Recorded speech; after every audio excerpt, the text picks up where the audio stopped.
तो आज हम लोग जानने वाले हैं दोस्त CO2 यानी कि कार्बन डाइऑक्साइड के बारे में। तो चलिए हम लोग जानना शुरू करते हैं CO2 का पर्यावरण में क्या काम है। नमस्कार दोस्तों, आपका स्वागत है हमारे इस ज्ञानवर्धक वीडियो में। आज हम एक बेहद महत्वपूर्ण विषय पर बात करने वाले हैं, CO2 यानी कार्बन डाइऑक्साइड।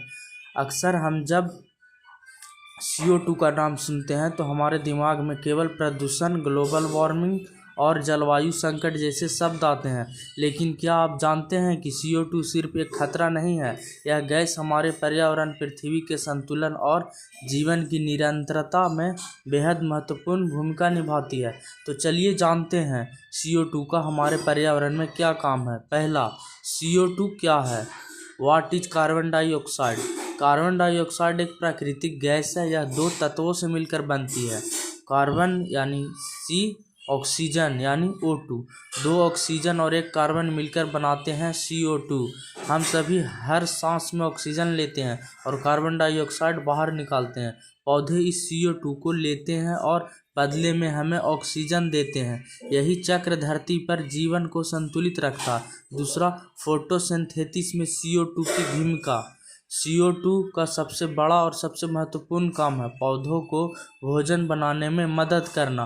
पौधे अपना खाना धूप, पानी और CO2 की मदद से बनाते हैं। इस प्रक्रिया को कहते हैं प्रकाश संश्लेषण, फोटोसिंथेसिस। फोटोसिंथेसिस का सामान्य समीकरण कुछ ऐसा है, CO2 plus H2O plus sunlight equal to glucose plus O2। यानी पौधे CO2 को लेकर अपना भोजन ग्लूकोज बनाते हैं और ऑक्सीजन छोड़ते हैं। अगर वातावरण में CO2 नहीं होगी तो पौधे भोजन नहीं बना पाएंगे और ऑक्सीजन भी नहीं बनेगी। सोचिए, पौधा ना हो, ऑक्सीजन ना हो तो जीवन कैसे चलेगा? इसलिए CO2 जीवन का एक अनिवार्य हिस्सा है। तीसरा, पृथ्वी के तापमान को नियंत्रित करना। CO2 पृथ्वी को बहुत ठंडा या बहुत गर्म होने से बचाती है।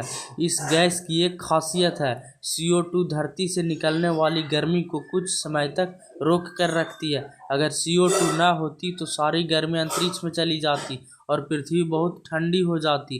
तापमान -15 डिग्री सेल्सियस से भी नीचे चला जाता, जीवन संभव ही नहीं रहता। यानी CO2 धरती की तरह एक कंबल की तरह काम करता है। इस प्रक्रिया को कहते हैं green house effect. Green house effect बुरा नहीं है, जो समस्या है वह है अधिक CO2, जिससे ग्लोबल वार्मिंग होती है। लेकिन सामान्य मात्रा में CO2 जीवन के लिए ज़रूरी है। चौथा, कार्बन चक्र को चलाना। CO2 कार्बन चक्र का एक मुख्य हिस्सा है। कार्बन चक्र एक ऐसा प्राकृतिक सिस्टम है जो धरती पर कार्बन की मात्रा को संतुलित रखता है। CO2 इन जगह पर मौजूद होते हैं। पहला, वातावरण में। दूसरा, समुद्रों में। तीसरा, जमीन में। चौथा, जीव जंतुओं में, पौधों में। छठा, पत्थरों और जीवाश्मों में। यह चक्र धरती को संतुलित में रखता है। CO2 का कार्बन साइकिल में क्या काम है? पहला, पौधे CO2 लेते हैं।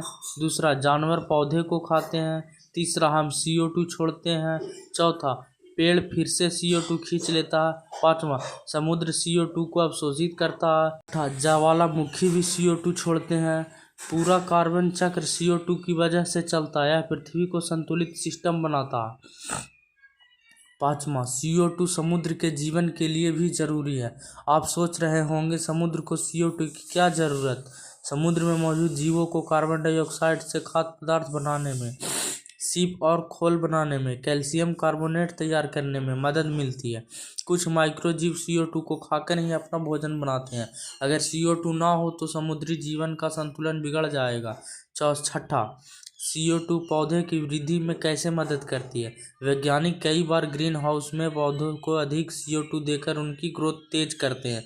CO2 बढ़ने से पौधे पर क्या असर पड़ता है? पहला, पत्तियां बड़ी होती है। दूसरा, फल फूल की संख्या बढ़ती है। तीसरा, पौधों का आकार बढ़ता है। चौथा, प्रकाश संश्लेषण तेज होता है। लेकिन ध्यान रहे, बहुत ज़्यादा CO2 नुकसानदायक होती है। सातवां, CO2 का प्राकृतिक स्रोत और मानव निर्मित स्रोत। प्राकृतिक स्रोत के बारे में जानते हैं। ज्वालामुखी, जीवों की सांस, समुद्र, मिट्टी में होने वाली रासायनिक परिवर्तन, जंगलों की आग प्राकृतिक। मानव निर्मित स्रोत के बारे में जानते हैं। वाहनों का धुआं, फैक्ट्रियाँ, कोयला, पेट्रोल, डीजल का उपयोग, लकड़ी जलाना, प्लास्टिक जलाना। मानव गतिविधियों से CO2 तेजी से बढ़ रही है, यही समस्या है। 8वां, CO2 बढ़ाने पर क्या बुरा प्रभाव पड़ता है। हालांकि CO2 जरूरी है, लेकिन ज़्यादा मात्रा में धरती के लिए खतरनाक हो जाती है।